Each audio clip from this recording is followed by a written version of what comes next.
Halo kultivator junior, selamat datang di dunia novel. Mari kita lanjutkan kultivasi Martial God Asura. Bab 6706 menghormati kepergian Xiahou Jue. Aku juga pantas mati. Segera setelah itu, Jimo Qianzhou sambil memegang senjata berlutut di hadapan Chu Feng. Mohon berikanlah aku kematian. Tuan muda, Wuma Hanshuang juga berlutut di depan Chu Feng. Tindakan mereka mengejutkan tidak hanya Chu Feng, tetapi juga Egi, karena Egi telah melihat banyak orang berlutut dan memohon belas kasihan, sangat jarang melihat seseorang berlutut dan memohon kematian.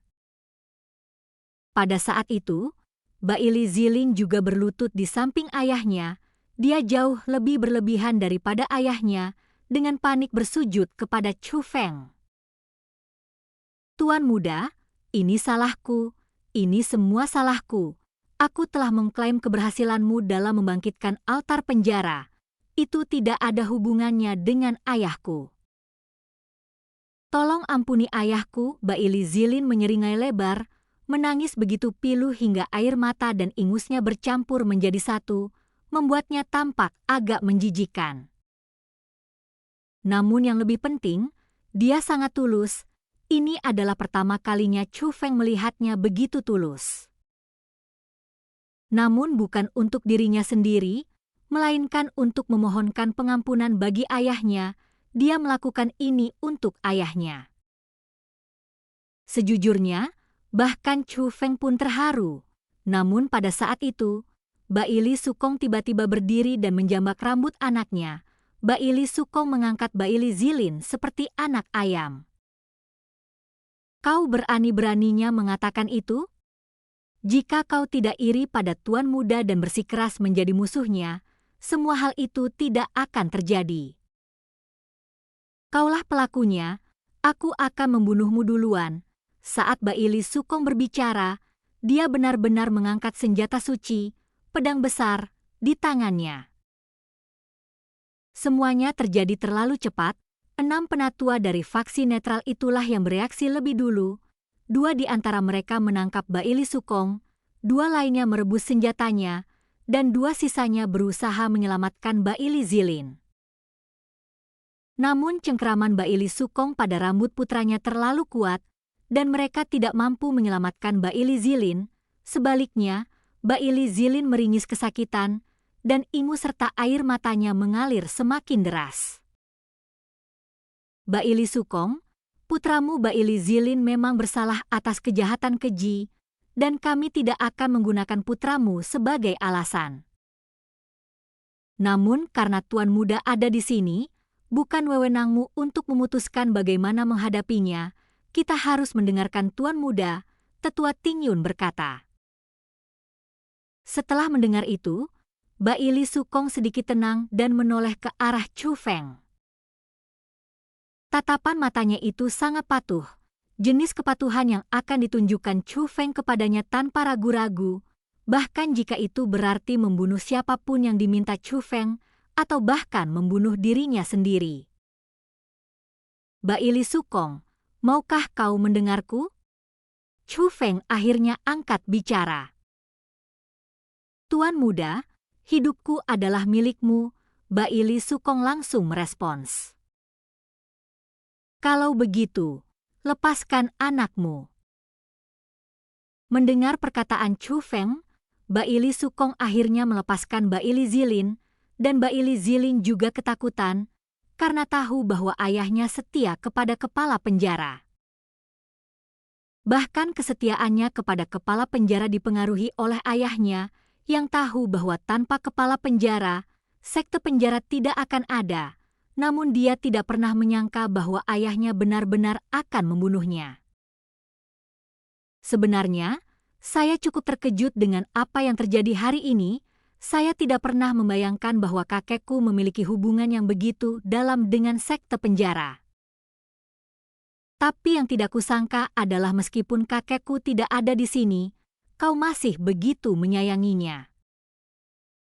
Saya sungguh percaya bahwa meskipun kita memiliki dendam yang mendalam satu sama lain, mereka tetap berada di sisi saya apapun yang terjadi hanya karena mereka tahu identitas saya. Harus saya akui, saya memiliki pemahaman yang sama sekali baru tentang sekte penjara. Anda telah sangat membuat saya terkesan. Setelah mengatakan itu, Chu Feng membungkuk dalam-dalam kepada para anggota sekte penjara. Tuan muda, Anda tidak boleh melakukan itu. Melihat hal ini, semua orang di sekte penjara berlutut di udara dan serentak memberi hormat dalam-dalam.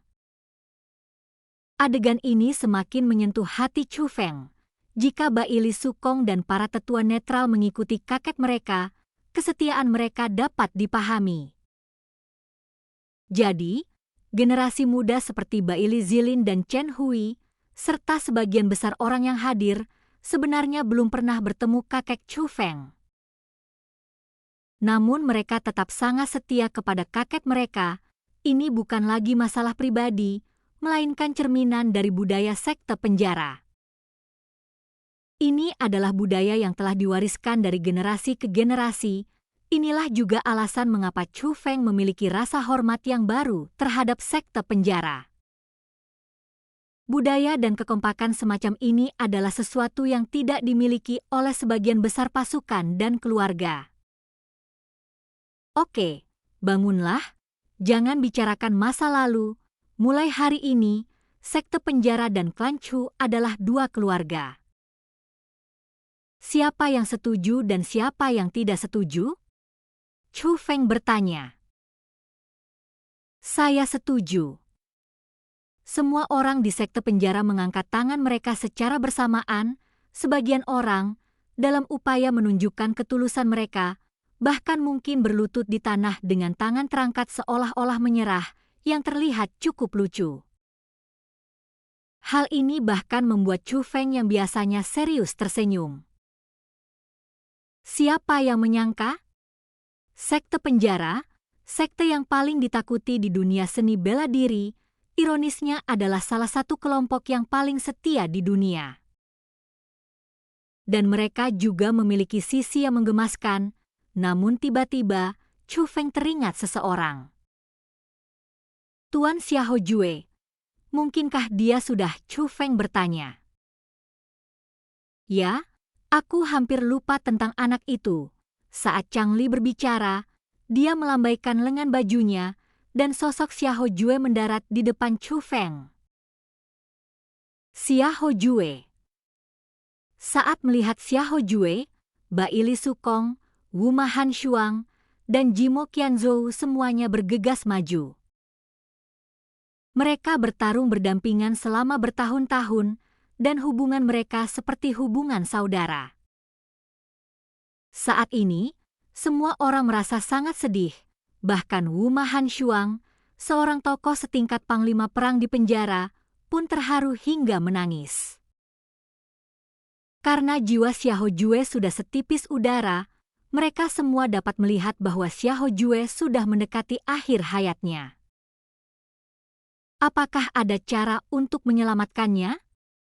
Chu Feng menatap Baili Sukong dan yang lainnya. Tuan muda, dia menggunakan teknik rahasia sekte penjara. Begitu teknik ini diaktifkan, tidak ada cara untuk bertahan hidup, kata Baili Sukong. Di manakah artefak suci itu? Chu Feng bertanya. Ya, itu adalah artefak suci. Kita tidak tahu kekuatan macam apa yang dimiliki artefak suci itu. Tuan muda, Anda dapat mengaktifkan artefak suci tersebut. Mungkin benda suci itu bisa menyelamatkan Xiahou Jue. Wu Ma Han Shuang juga berkata. Baili Sukong dan yang lainnya juga langsung tertarik, seolah-olah mereka melihat secercah harapan. Ayo kita coba, kata-kata Chu Feng seperti sebuah perintah, dan pasukan sekte penjara segera mengubah arah. Bersiaplah untuk melakukan perjalanan ke lokasi artefak suci tersebut, namun pada saat itu, Xiahou Jue yang sedang melayang di udara meraih pakaian Chu Feng. Tuan muda, sudah terlambat. Kata-katanya membuat semua orang merinding. Mereka mengetahuinya dari suara yang lemah dan serak itu, Xiahou Jue tidak akan mampu bertahan sampai dia mengaktifkan artefak suci tersebut. Namun, Xiahou Jue tidak menunjukkan rasa takut akan kematian di wajahnya. Sebaliknya, dia menatap Chu Feng sambil tersenyum, matanya memancarkan kelembutan yang langka. Tuan muda, ada beberapa hal yang selalu ingin saya sampaikan, tapi aku tidak berani mengatakannya sebelumnya. Sekarang aku akhirnya bisa bicara. Tuan muda, kamu luar biasa. Aku belum pernah melihat kultivator junior sehebat ini sebelumnya. Ini bukan bakat, ini adalah kepribadianmu yang tak kenal takut. Dan pesona pribadimu yang sialan itu, kau keluar dari sungai surgawi bela diri leluhur tanpa siapapun untuk diandalkan dan tanpa latar belakang, tapi kau berhasil membuat begitu banyak orang berpengaruh mengikutimu.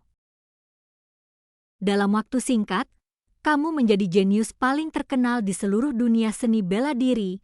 Melihatmu seperti melihat kepala penjara saat masih muda, karena kalian berdua sangat mirip. Aku selalu bertanya-tanya mengapa junior seperti dia bukan dari sekte penjaraku. Kalau begitu, sekte penjara saya akan memiliki penerus? Jika kau memimpin sekte penjara kami, kau pasti mampu membimbing kami ke puncak yang baru, seperti yang dilakukan oleh penguasa penjara di masa lalu. Ternyata, aku tidak pernah menyangka bahwa kau benar-benar salah satu anggota sekte penjara. Jadi, kau adalah cucu dari kepala penjara. Aku batuk-batuk-batuk. Xiahou Jue menjadi semakin gelisah saat berbicara, dan pada saat ini dia bahkan terbatuk-batuk dengan keras. Batuknya menyebabkan sisa jiwanya bergetar hebat, seolah-olah bisa lenyap kapan saja. Chu Feng dengan cepat meletakkan tangannya di dantian Xiahou Jue dan menyuntikkan kekuatan jiwa bayinya sendiri ke dalamnya. Melihat hal ini, Baili Sukong dan para tetua netral melakukan hal yang sama, tetapi kondisi Xiahou Jue sama sekali tidak membaik. Xiahou Jue tiba-tiba meraih tangan Chu Feng, sambil tetap tersenyum. Tuan muda, jangan buang-buang energimu. Aku tahu aku tidak akan selamat, tapi aku bahagia, karena aku tidak takut mati. Aku takut mati untuk hal-hal yang tidak berharga. Tapi aku rela mati demi melindungi Tuan muda, dan itu benar-benar sepadan. Jika Anda bertemu dengan kepala penjara di masa mendatang, tolong sampaikan pesan ini kepadanya. Katakan padanya bahwa aku, Xiahou Jue, bukanlah seorang pengecut. Pada saat itu, senyum Xiahou Jue masih terukir, tetapi hidupnya telah berakhir. Dengan hormat mengantar kepergian Tuan Xiahou Jue, suara Chu Feng menggema. Dengan hormat mengantar kepergian Tuan Xiahou Jue, kemudian suara-suara anggota sekte penjara pun bergema. Di bawah penghormatan dari seluruh anggota sekte penjara, sisa jiwa Xiahou Jue menghilang seperti asap dan debu, naik ke langit. Dan kultivasi kita pun berakhir. Mari kita lanjutkan kultivasi martial god Asura berikutnya di dunia novel.